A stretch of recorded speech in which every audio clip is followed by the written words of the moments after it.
Bu, saya ingin tahu sebenarnya apa sih yang dimaksud dengan autis gitu? Jadi autisme sendiri itu sebetulnya adalah merupakan gangguan perkembangan. Ada saraf-saraf otak yang tidak bertumbuh sempurna sehingga mempengaruhi dalam cara seseorang berkomunikasi atau berinteraksi sosial dengan dunia luarnya. Seperti itu autis itu. Tapi itu merupakan sebuah spektrum, jadi itu banyak macamnya. Bukan hanya autis sendiri tapi ada banyak macamnya juga. Oh, Kayak gitu. ada berapa Bu kalau gitu? Ada yang saya dengar ada yang hiperaktif gitu ya? Ya, ada orang bilang itu ADHD, kemudian ada yang Asperger dan lain-lain. Nah, termasuk di dalamnya itu adalah autistic spectrum disorder. Memang yang paling banyak dialami oleh masyarakat sekarang ini pada umumnya adalah autis itu. Kayak begitu. Jadi kalau dari anak Ibu sendiri, kalau terdeteksi autisnya itu usia berapa Bu? Dan tanda-tandanya seperti apa? Oke, anak saya terdiagnosa autis itu sejak usia 1,5 tahun. Jadi memang cukup dini ya, cukup dini. Dalam hal ini saya bersyukur pada Tuhan, karena sebetulnya hal itu nggak akan saya ketahui kalau saya sebagai wanita karir. Jadi kalau saya sebagai wanita karir biasa, saya kan berkarir di bank ya dulu ya. Jadi itu nggak bakalan ketahuan. Jadi waktu itu ketahuannya justru Ya, Ibu karena saya sendiri terpaksa keluar dari kantor untuk merawat suami saya. Waktu itu ada mengalami kecanduan narkoba. Jadi saya terpaksa untuk berada di rumah. Nah, pada saat berada di rumah itu kan kerjaan saya jadi nonton TV gitu ya.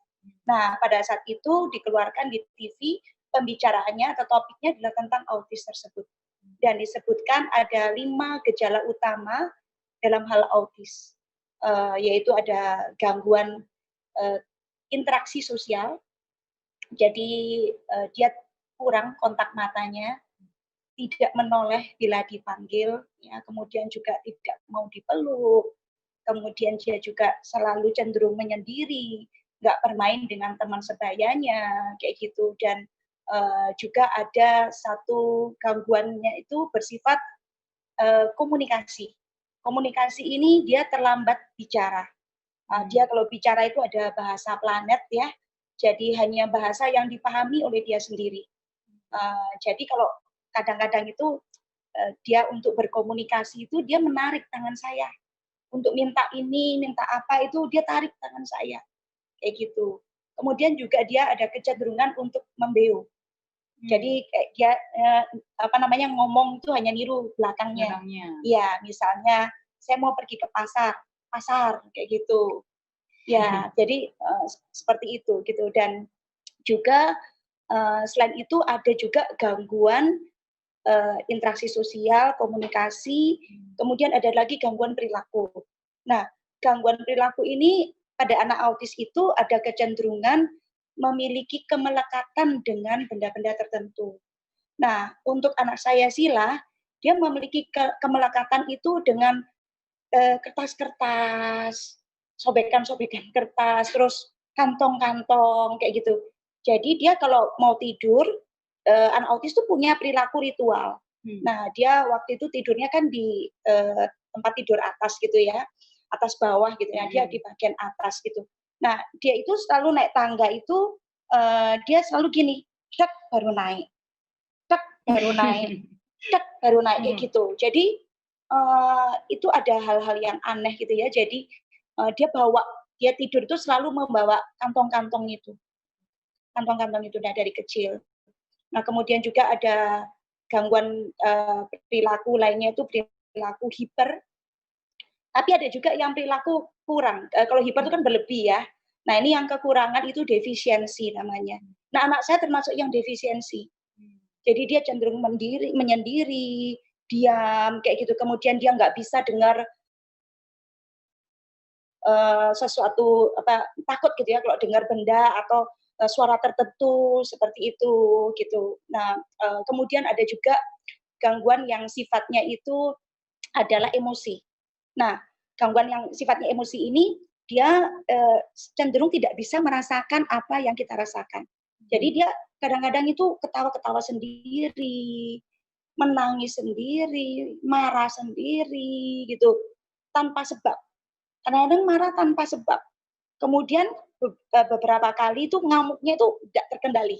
Dia pernah angkat sepatu, lempar gitu aja ke supir kita, kemudian supir kita tuh rambutnya dijambak, di apa itu, dibentur-benturin pintu mobil kayak gitu. Itu pemandangan yang biasa buat kami gitu. Dan juga ada lagi gangguan yang sifatnya itu persepsi sensoris. Anak-anak autis ini tidak bisa memakai baju dengan bahan tertentu seperti wool, kurang nyaman dia, marah gitu kan, dikasih oleh-oleh sama kakak saya gitu ya, baju dingin gitu, pas dipakein tuh nangis kayak gitu. Kemudian dia kalau dengar suara tertentu, lonceng gitu ya, lonceng, tong, Jam teng, gitu tong, ya, teng, Bu, ya? itu dia tutup telinga langsung, tutup telinga. Dan dia suka membau-bau, apa tuh namanya, menggigit-gigit benda apa saja seperti itu, semua digigitin kayak gitu. Dan ya dia punya persepsi yang lebih peka ya. Secara sensoris tuh anak autis itu lebih peka daripada anak biasanya. Jadi kalau kita tuh rasa itu hangat, buat dia tuh panas. Kayak gitu. Jadi kalau dia minum hangat sedikit tuh nggak bisa gitu. Dia juga nggak bisa Dingin nelan. juga nggak mau ya, Bu?